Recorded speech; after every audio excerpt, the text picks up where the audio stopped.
Bonjour à tous, bonjour à toutes. Merci d'être fidèles à notre émission. Nous l'écoutons sur RFA au 88.3, 93, 105 sur radio.fr et nous pouvons la suivre en direct sur Facebook. Nous pouvons la retrouver également sur YouTube. Donc, chaque semaine, nous commentons des faits d'actualité nationale, internationale, et nous faisons un travail de déconstruction.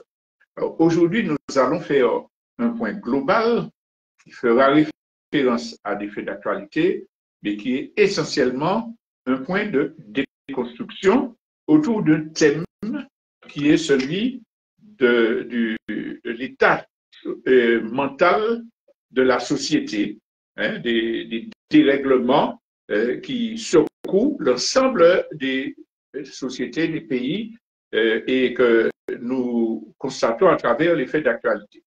Vous vous souvenez, dimanche dernier encore, je rappelais que nous avons choisi une grille d'analyse qui nous permet, à partir de 5 problématiques, de comprendre tous les faits d'actualité, tous les événements nationaux ou internationaux. On peut les rappeler rapidement: le dérèglement climatique, des crises économiques majeures. Nous avons parlé également du développement du fascisme et la problématique de la guerre mondiale qui se développe déjà. Et le 5e point de la grille concerne le dérèglement sociétal et mental généralisé dont nous allons parler aujourd'hui. J'ai eu l'occasion de dire que c'est peut-être le plus important à approfondir, dans la mesure où tous les autres défis dont nous avons parlé, les 4 premiers dont nous avons parlé, eh bien, ils ont des solutions. Il y a possibilité d'agir pour les freiner, mais à condition que les gens, les personnes, les groupes sociaux aient les moyens d'analyser, de rechercher l'information et de pouvoir réfléchir et décider des actions à mener. Autrement dit, si la société est déréglée, que tout le monde est perdu, déprimé, que militant politique ou pas, on ne comprend pas, on ne voit pas. Et même si on dit, s'il y a un dérèglement qui désorganise les relations sociales et les méthodes de pensée, l'estime de soi, évidemment, les possibilités de porter des réponses seront considérablement réduites.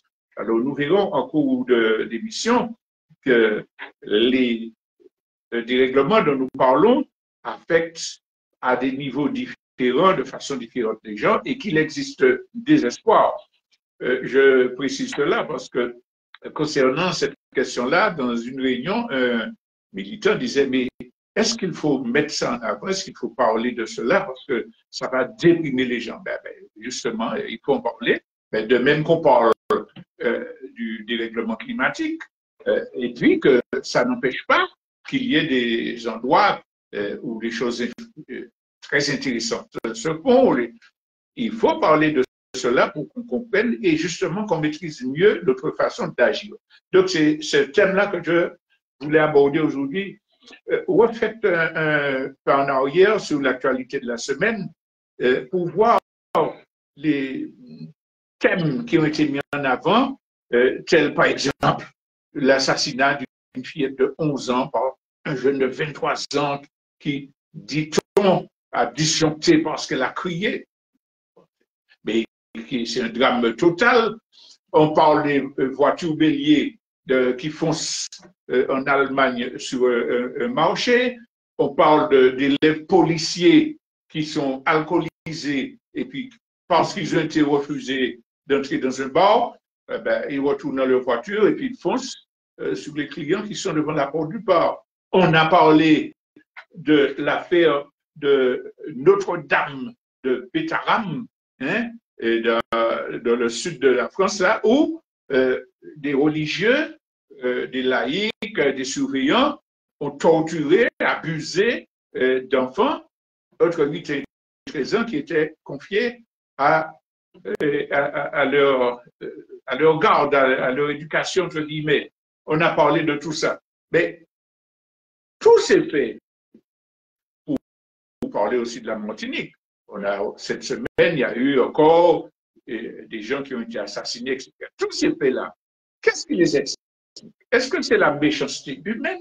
Est-ce que c'est le mal qui s'empare des esprits? Satan dérègle les bonnes personnes?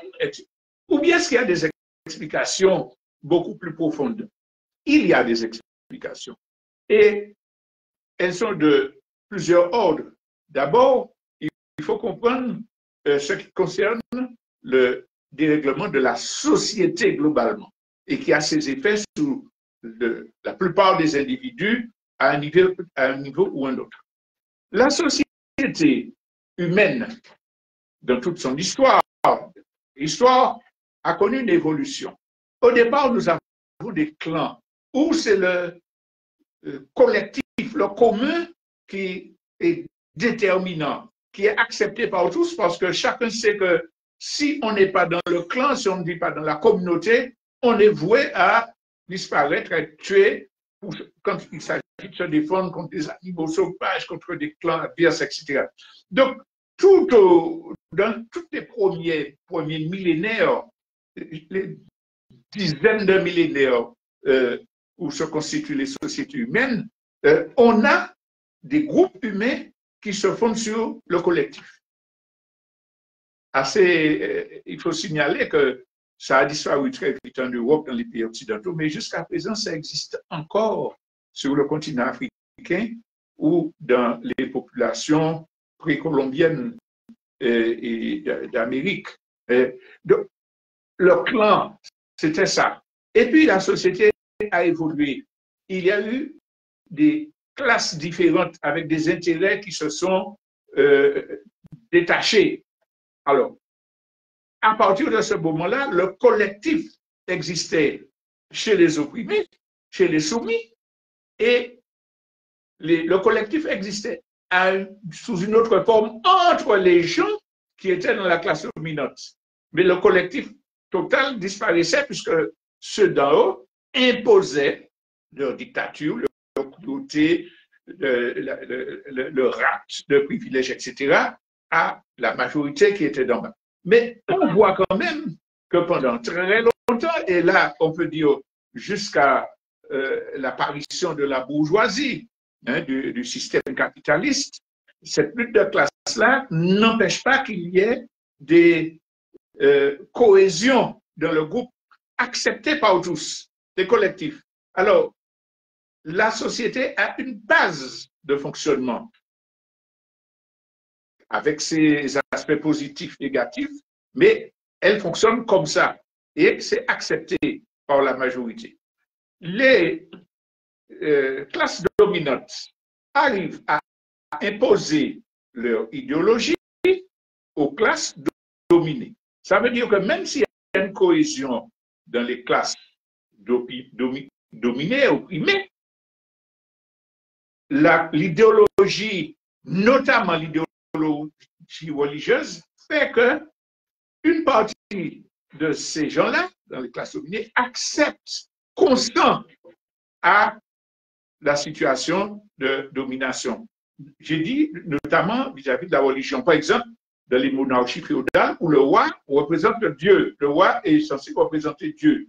Et comme on est religieux, il ne faut pas fâcher Dieu, il faut accepter ce qu'il a organisé sur la vie sur terre. Il y a des gens qui acceptent et qui vénèrent le roi, etc. Mais le mode de vie de la société concrète réelle entre les gens des classes dominées persiste. L'esprit individualiste n'a pas encore cassé ces bases-là. Et voilà, c'est qu'on arrive au règne du capitalisme et de la bourgeoisie qui a une particularité, c'est que même si on utilise toujours la religion pour faire accepter les classes qui sont au sommet, la bourgeoisie fait tout et tout pour casser tout ce qui est communautaire, tout ce qui est collectif, tout ce qui est intérêt commun. L'idéologie de la bourgeoisie, l'idéologie capitaliste, c'est l'individu qui gagne et qui a raison de dominer parce qu'il a gagné en tant qu'individu. C'est moi le marchand qui vous donne de l'argent, qui vous prête de l'argent. C'est moi. Et vous devez m'obéir pour ça parce que je suis un individu. Si vous voulez être riche, il faut être aussi individu et il faut aussi rentrer dans la compétition. Jusqu'à aujourd'hui, cette idéologie-là, c'est elle qui est dominante. Apprenez à vous vendre. C'est la compétitivité. Le riche a raison. Le chef d'entreprise, mais il a investi. Donc, on détruit tout ce qui était collectif pour remplacer l'idéologie, les convictions, ce qu'on cherche à faire dans la vie par des objectifs profondément individualistes. C'est ce qui a c'est la base d'un premier dérèglement qui fait que, bon, on se bat davantage entre parents pour une limite de tel, etc. Donc, il y a un premier pas qui est fait dans la déstructuration, dans le dérèglement social, mais qui a certaines limites quand même, ce dérèglement, parce que ceux du dessus imposent des institutions, des lois. Tu dois faire ça, tu ne dois pas faire ça, si tu fais ça, tu es puni, etc. Il y a les institutions qui sacralisent le système capitaliste et le système hiérarchique de la bourgeoisie et qui obligent tous les autres à obéir, même si vous êtes un individu qui espérait vous battre pour gagner, le reste ne vous intéresse pas, mais vous êtes soumis à la règle de l'autre, le plus fort dirige, le plus fort gagne. Donc, on a quand même un dérèglement contrôlé, maîtrisé. Mais aujourd'hui, nous sommes dans une phase, c'est pour cela qu'on dit que c'est un nouveau défi. Nous sommes dans une phase où même cette apparence de normalité qui permettait d'accepter la domination de l'autre, ça vole en éclats. Quand vous avez un président d'un pays soi-disant démocratique qui dit, bon, on va enlever tous les habitants de la bande de Gaza et puis on va faire du tourisme de luxe à la place. Et tout ce qui avait comme cadre législation internationale, législation nationale, droits de l'homme, ça vole en éclats. Ça veut dire que toutes les références qu'on avait pour accepter une normalité, même si elle était injuste, volent en éclats, on ne sait pas où on va. On est rentré dans l'ère de la barbarie assumée. On aurait tort de croire que c'est avec Trump que ça commence et que c'est lui seul parce qu'il est fou qu'il pense ça. C'est la société qui fait transformer et qui fait que les multinationales, les spéculateurs, donc les puissants économiques, qui sont des individus, n'acceptent plus les caricatures démocratiques. Ils veulent faire ce qu'ils veulent, loi pour défendre le climat, mais non. Ils veulent décider, comme des barbares, d'écraser tout le monde, de nier tout ce qui est société, contre-pouvoir. Non, c'est la dictature d'une minorité, mais vraiment réduite, de superpuissants qui impose une barbarie déstructurant la société. Alors, à côté de cela, le cadre dictature, il y a un travail de propagande qui est fait par l'intermédiaire des empires médiatiques qu'ils contrôlent. Et quand je dis empire médiatique, ce n'est pas seulement les télés, ce n'est pas seulement les radios et les journaux, c'est aussi les chaînes, les entreprises qui font du cinéma, qui contrôlent le monde de la musique. C'est tout est contrôlé pour que dans les esprits, la barbarie, la lutte entre les individus, je parle des jeux vidéo qui sont entre les mains des enfants, tout est fait pour que la société n'ait plus de règles. C'est la barbarie, c'est la lutte. Et dans ce même travail de déstructuration mentale, on s'appuie sur les institutions qui étaient censées être démocratiques et représenter le peuple, même si ce n'était pas une vérité, hein, pour leur dire, bon, dorénavant, vous allez enseigner ceci dans les écoles. Ce qui nous arrange pour déstructurer, pour casser les règles sociales. Donc, on arrive à une situation où les institutions gouvernementales sont au service de cette dictature des multinationales. La société n'a plus de règles. Et comme ces messieurs du dessus sont liés aux mafias, au trafic d'armes, à la prostitution généralisée dans beaucoup de cas, ces réseaux-là leur servent à déstructurer la société, empêcher que les règles ne soient appliquées. C'est vrai qu'il faut respecter les droits de l'enfant. C'est vrai qu'il faut punir sévèrement des parents qui torturent un enfant, qui les privent de nourriture. Mais c'est vrai aussi que quand vous interdisez toute forme d'autorité, d'éducation, de contrôle des parents sur leurs enfants,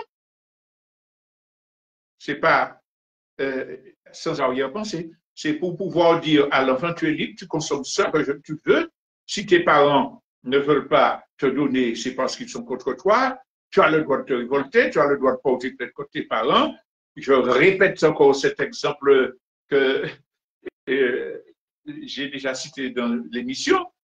L'avocat qui nous expliquait que vous n'avez pas le droit d'entrer dans la chambre de votre enfant ou de vérifier s'il n'y a pas de marijuana, etc. Non, vous avez violé son intimité.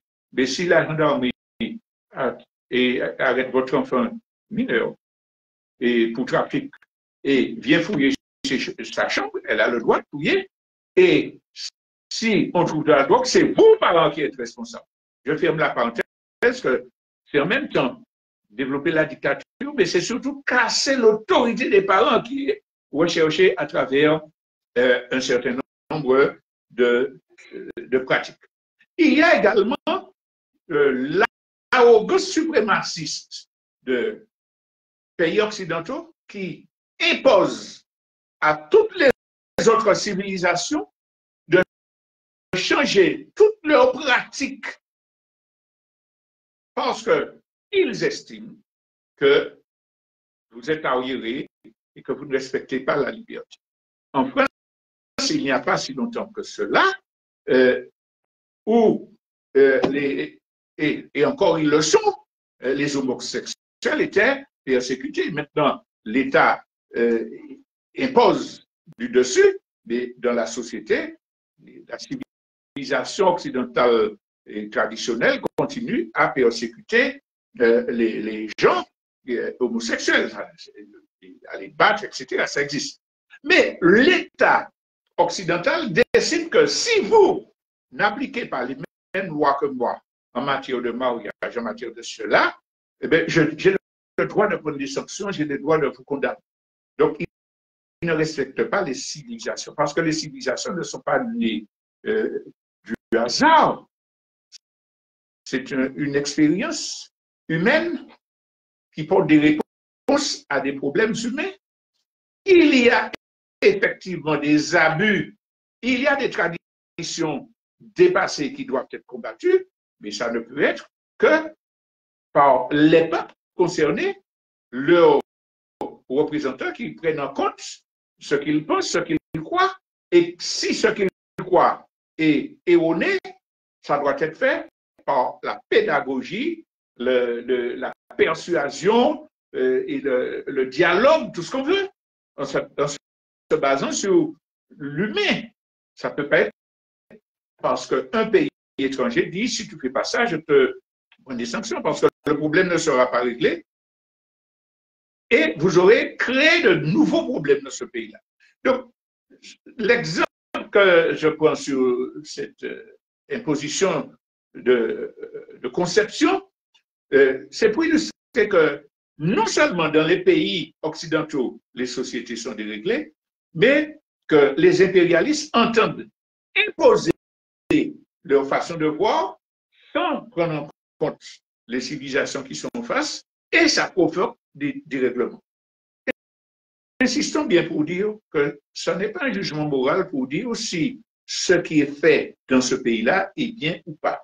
Ce n'est pas une façon de dire qu'il faut laisser, même s'il y a des atrocités, sans réagir. Nous parlons de ce qui se fait et des conséquences en matière de dérèglement social, dérèglement sociétal, disons. Donc ça, c'est une première base qui nous montre que partout, les gens ils ne savent pas ce qu'il faut faire. Je ne peux pas éduquer mon enfant. Même si je le veux, je ne peux pas contrôler le fait qu'il ait un portable sur lequel il surfe pour regarder du porno ou bien pour faire des jeux vidéo qui lui apprennent à tuer. Je répète qu'il y a des jeux vidéo que mes élèves de 5e, il y a 20 ans de cela, m'ont montré, soi-disant réservés aux adultes, dans lesquels on apprenait à chasser des immigrés haïtiens dans les rues de Miami. Plus on en tuait, plus on gagnait.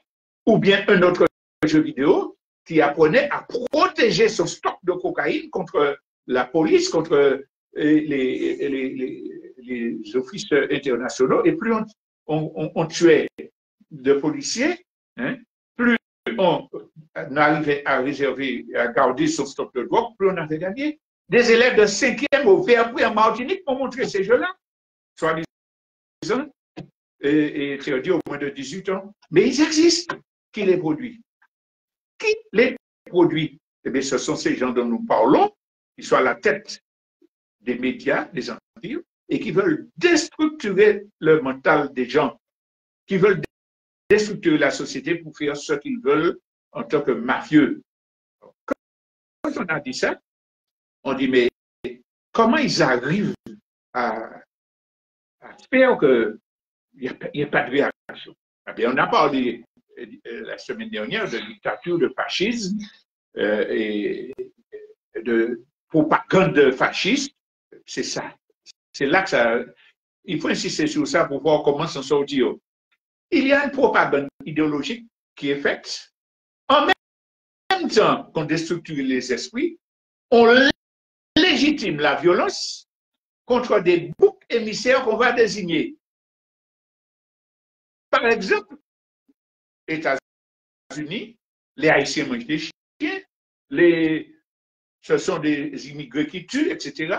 En France, on cherche à faire des liaisons entre un crime commis par quelqu'un d'origine étrangère pour dire c'est les étrangers qui, alors qu'il y a 90% de crimes qui sont faits par les indigènes occidentaux. Mais il y a quelque temps, il y a un crime qui a été fait. Ah, c'est un maghrébin, on a parlé. Et puis finalement, on arrive à voir que ce n'est pas un maghrébin, c'est un occidental plus juste. Et on n'en parle plus. On n'en parle plus. Donc, il y a cette propagande qui, après avoir déstructuré les esprits, désigne des boucs émissaires et donne le droit d'aller violenter. On a parlé des immigrés, on a parlé on parle maintenant de l'islam, des musulmans. Tout est fait pour diaboliser. C'est ce qu'on appelle l'islamophobie. Quelqu'un fait un acte terroriste, c'est pas parce qu'il est intégriste musulman, c'est pas parce que c'est un dévié qui est de la psychiatrie, qui est manipulé par un groupe terroriste fanatique, c'est parce qu'il est musulman et qu'il a comme religion l'islam qu'il fait ça. Donc, on associe le terrorisme à l'islam. Jamais vous n'entendez parler du terrorisme birman. Les bouddhistes, qui sont le Zen, etc., mais les terroristes bouddhistes de Birmanie, ils ont déjà tué plus de gens que des islamistes en Occident. On ne parle pas des crimes commis par les phalangistes contre les Israéliens. Par le passé, on ne parle pas. Donc, on cible ou diaboliser et on ne parle surtout pas des masses de musulmans qui ne sont pas des terroristes et qui sont les premières victimes des terroristes. J'ai vu sur une vidéo faite par un afro-descendant, quelqu'un d'intellectuel qui dit les terroristes n'ont jamais tué de blancs.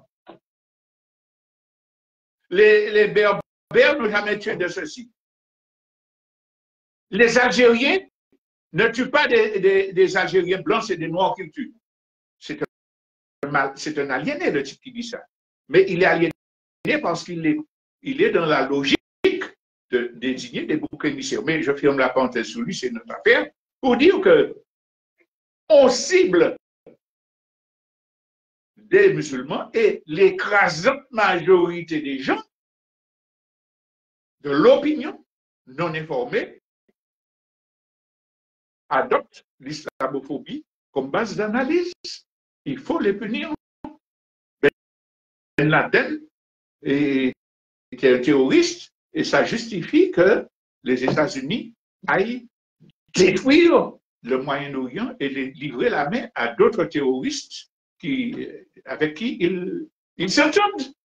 Regardez les mamours qu'on fait avec les terroristes qui sont arrivés au pouvoir en Syrie. Macron dit, le téléphone, viens me voir, etc. Il faisait partie d'une organisation terroriste, le dirigeant qui est là, maintenant il met des complets à cravate. C'est un terroriste, mais c'est un bon terroriste parce qu'il est prêt à collaborer avec les Occidentaux. Ce n'est pas un terroriste qui attaque les Occidentaux parce que les Occidentaux persécutent les musulmans. Bref, je veux prendre un exemple, tout à l'heure j'en parlais, pour montrer ce matraquage, cette désinformation. La semaine dernière, on a parlé de la question des otages et des prisonniers, le double langage, le double standard concernant Israël et les Palestiniens. Cette semaine, on a eu droit à une autre illustration. Les Palestiniens du Hamas ont libéré 3 Israéliens. Petite parenthèse.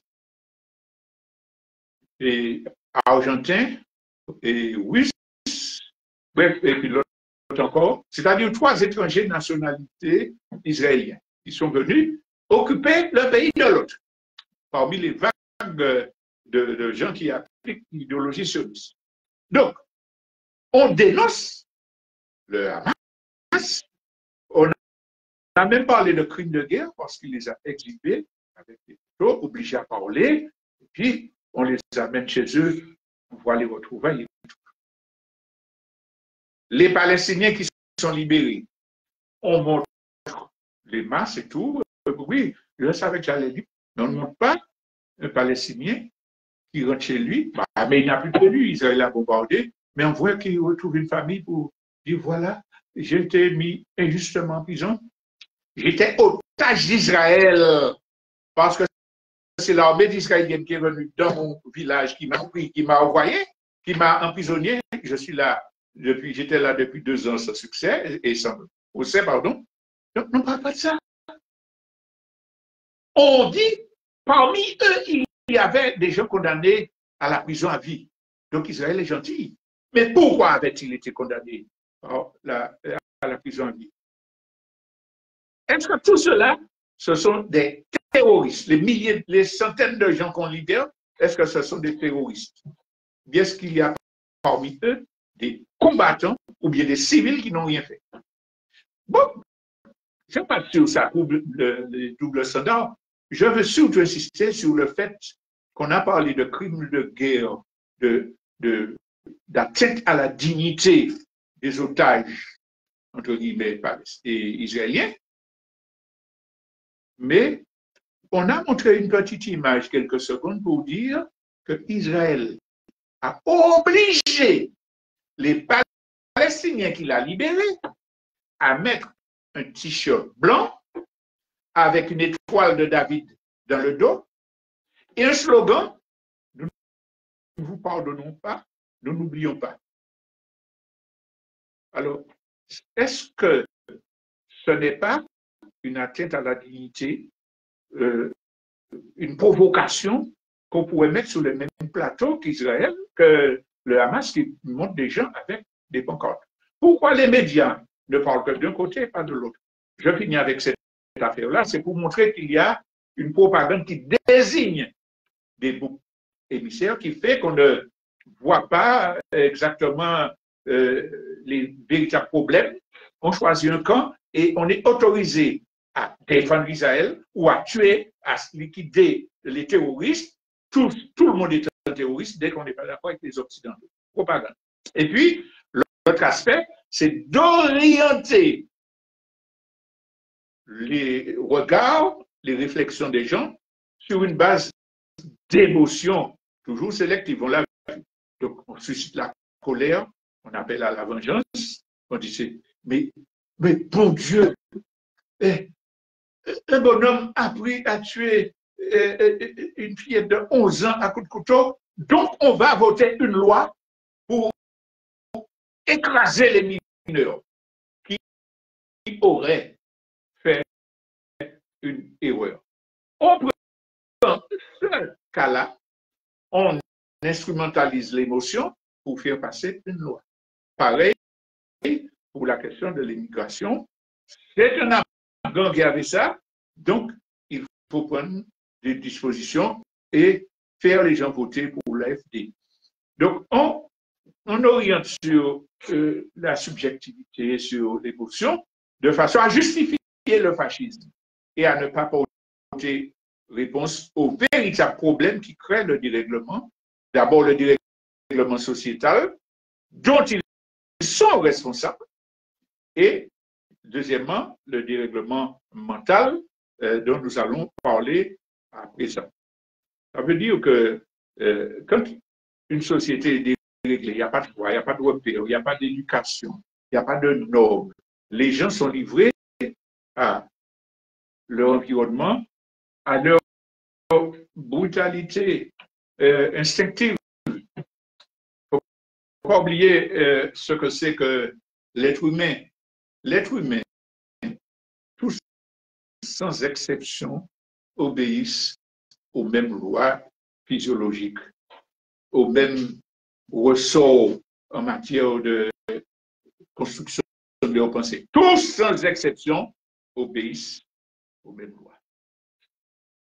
Si vous avez la chance d'être dans un environnement apaisé, qui vous donne les possibilités de vous épanouir, qui vous donne la possibilité de vous éduquer à la résistance aux problèmes.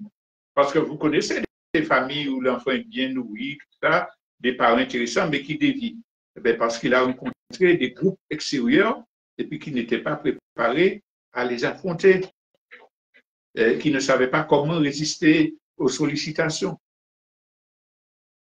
Donc, la première chose à admettre, nous, là, si nous voulons comprendre la situation et surmonter cet énorme défi qui est en face de nous, c'est de comprendre que tous les êtres humains obéissent au même ressort.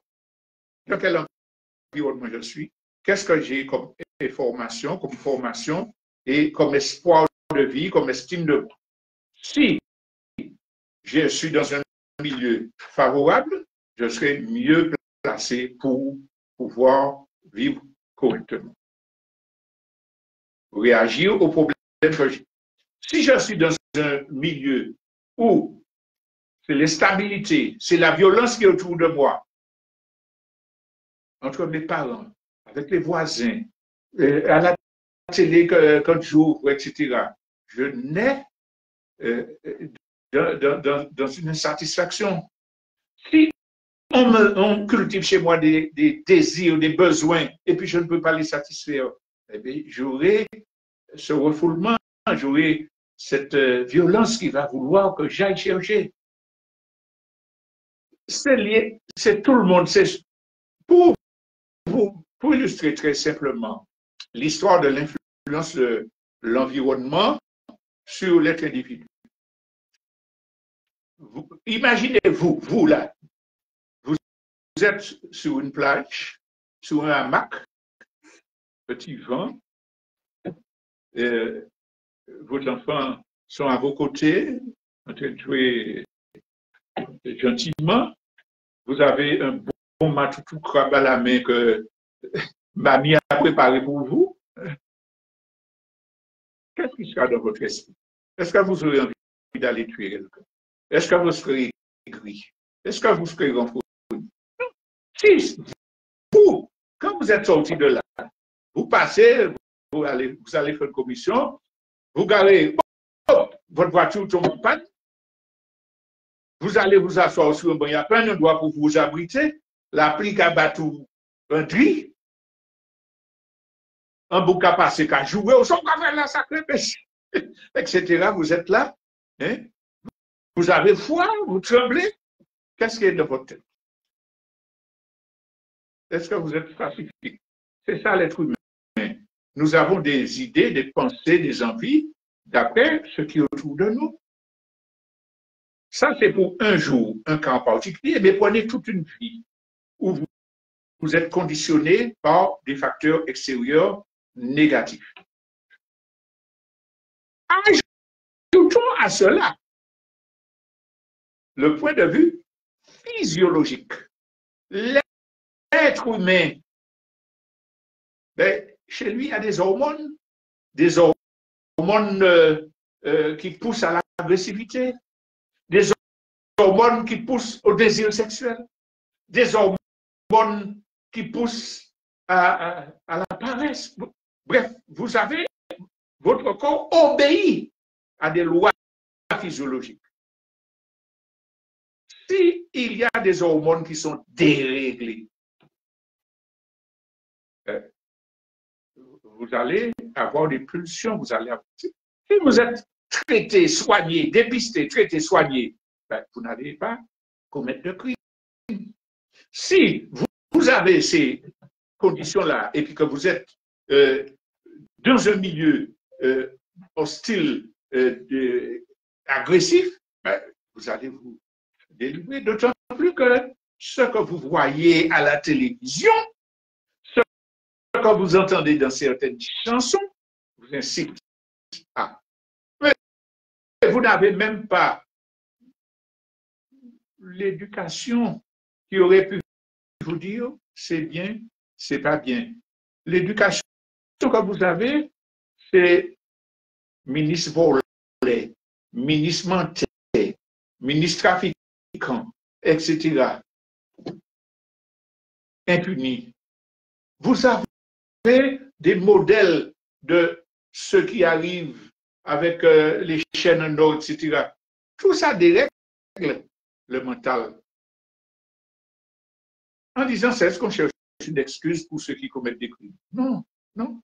La société doit se protéger.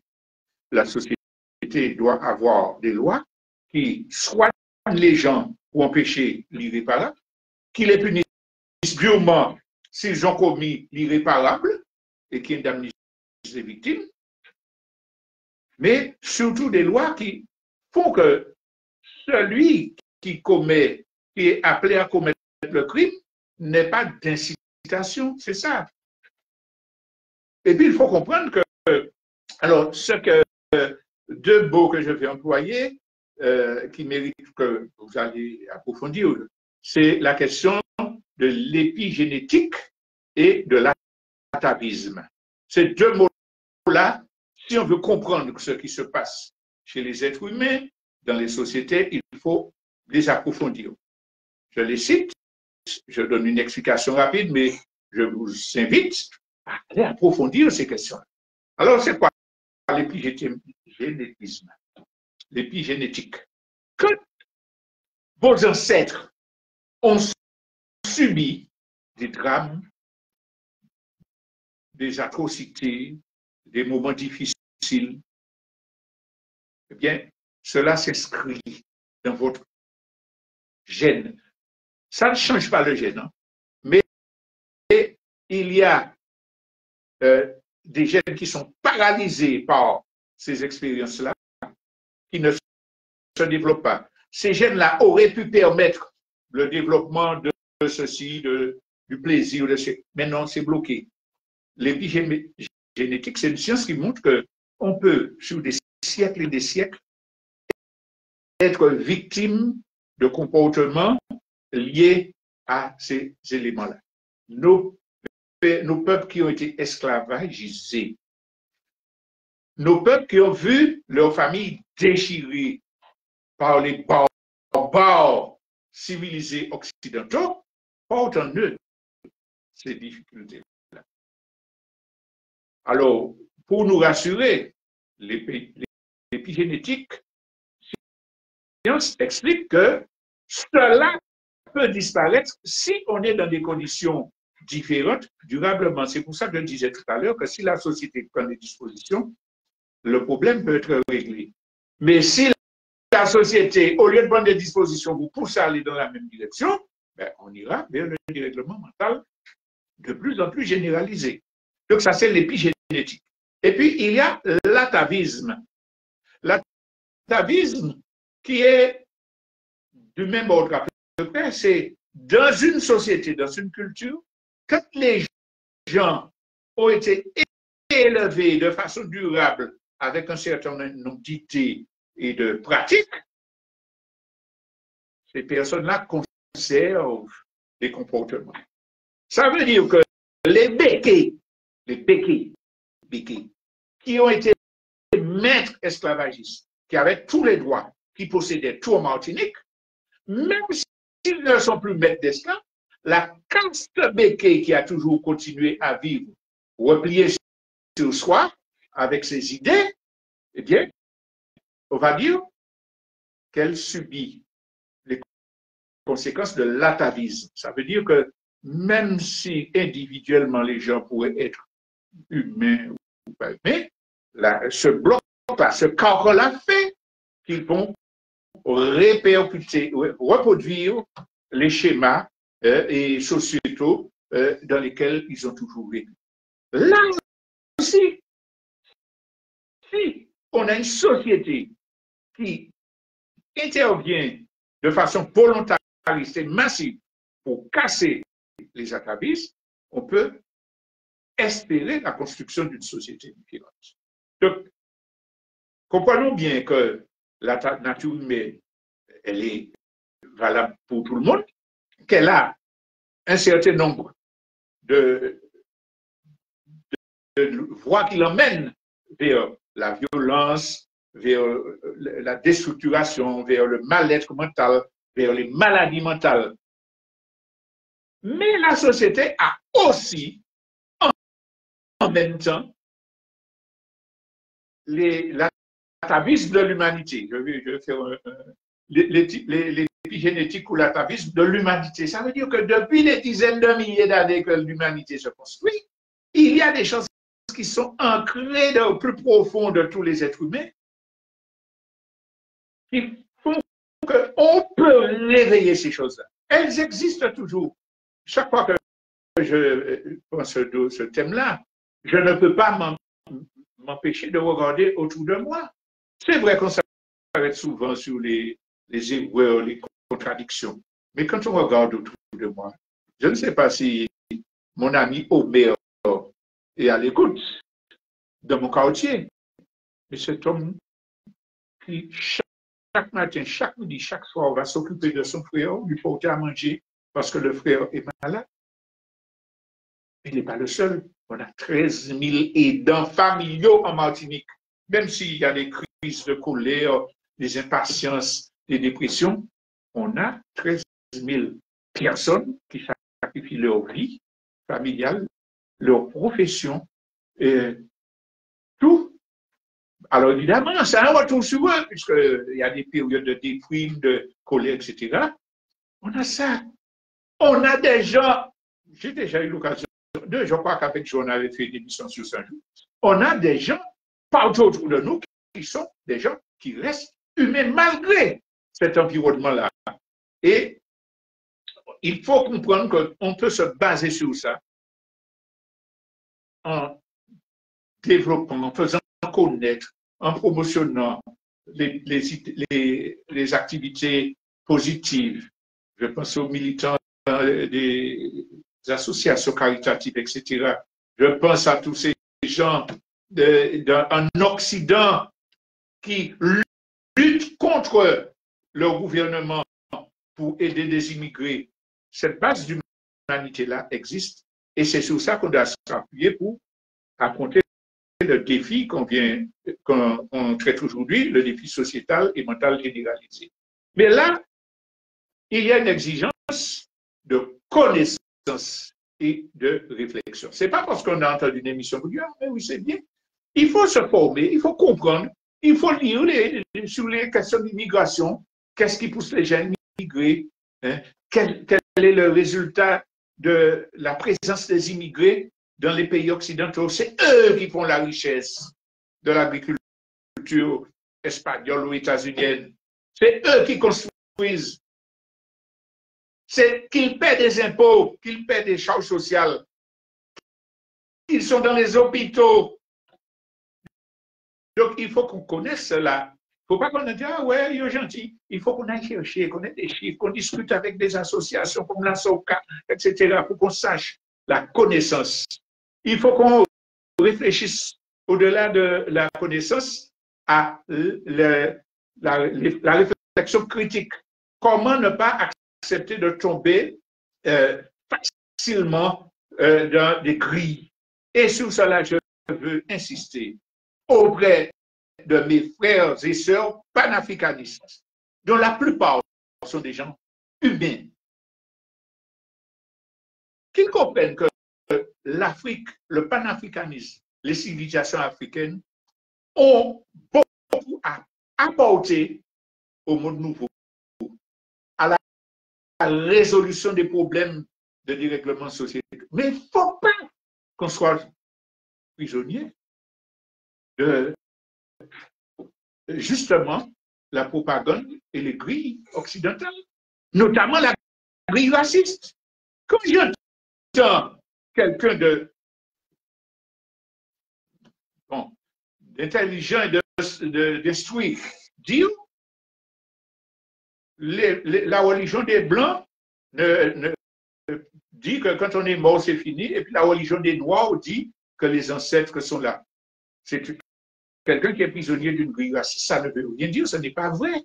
C'est sorti de n'importe quoi, c'est de la contre-propagande sur la même base que les Occidentaux, la base raciste. Quand on parle que le blanc est méchant par nature, sans réfléchir sur ce qui motive les gangs en Haïti, ou bien les violeurs dans la prison en République démocratique du Congo, mais qu'est-ce qu'il fait? C'est là qu'on voit que c'est l'être humain qui est en question, son environnement, son projet, etc., etc., et que nous avons une réponse globale, humaine, à apporter, non pas en tant que blanc, noir ou jaune caco, mais en tant qu'être humain, parce que c'est la planète qui est en cause, et c'est la civilisation humaine africaine qui va, entre autres, permettre d'aller vers des solutions. Alors, pour ne pas interpréter quand il y a des assassinats, c'est les jeunes pères de repères. Il n'y a pas de pourquoi le jeune fait ça. Ce jeune-là aurait-il fait ça si il avait confiance en la société, si la société lui donnait l'opportunité de l'épanouissement? Ce n'est pas les jeunes, c'est des êtres humains, jeunes en souffrance, des jeunes en rébellion, qui n'ont pas l'esprit critique, qui n'ont pas les informations pour comprendre qu'ils se tuent. Ils tuent leur humanité en même temps qu'ils tuent celui qui est en face.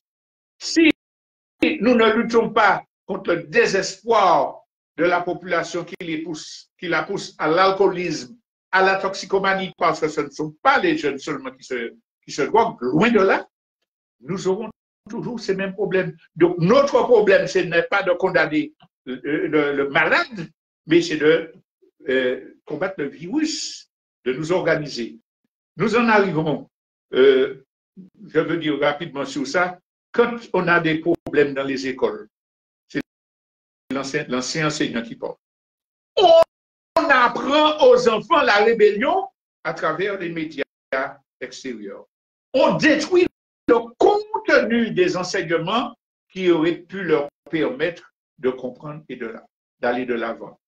Et quand l'élève se révolte, se rebelle de façon inacceptable, bien sûr, au lieu de comprendre ce qui le motive, on juge le refus de l'autorité du maître. On se défend, on se protège. On juge à partir de soi, alors qu'il faudrait dire, mais bon Dieu de bon sang, comme dirait l'autre, qu'est-ce que nous devons faire collectivement pour sauver nos enfants dans les écoles? Personne âgée, je me permets de citer un cas, j'ai entendu quelqu'un qui disait que sa maman fait exprès, dame de 90 ans, parce que la dame a dit, m'en pas télé ça, ou bah moi, si cette personne-là connaissait, avait la science, la connaissance de l'évolution des personnes âgées, elle l'aurait pas pris pour elle, elle l'aurait compati, elle aurait dit comment accompagner. Donc nous avons ce travail-là et c'est là que j'arrive à la conclusion, c'est que nous pouvons changer cette situation. D'abord en Martinique, nous pouvons nous prémunir contre le dérèglement sociétal et social généralisé, le mal-être mental qu'il y a, en comprenant que c'est vraiment l'une des 5 menaces décisives qu'il faut combattre. En utilisant tous les ressorts que nous pouvons pour développer des pratiques alternatives, vulgariser la connaissance, la réflexion sur des bases sereines, lutter contre les contradictions, les violentes par l'explication. Et nous avons urgence parce qu'avec leur histoire d'intelligence alternative, la pourriture qui est propagée dans les réseaux sociaux, même s'il y a une résistance, même si les militants peuvent utiliser ça à de bonnes fins, mais ce qui domine, c'est la pourriture de l'esprit des relations sociales dans les réseaux sociaux. Il y a urgence. Donc, le dernier mot, c'est une question de ne pas prendre à la légère. Il ne faut pas nous désespérer parce qu'il y a des solutions. Les solutions, comme dans tous les domaines, sont entre nos mains à condition que nous disions, bon, c'est vrai ça. Ben là, d'ingérer, qu'est-ce que nous faisons ensemble pour lutter contre ce fléau-là et pour construire la société alternative. Alors, j'espère avoir donné des pistes de réflexion. Ce n'est pas en une seule émission qu'on pourra traiter ce problème important, mais pour interpeller votre vigilance et votre désir d'approfondir la question. Je vous remercie de votre attention. Alors maintenant.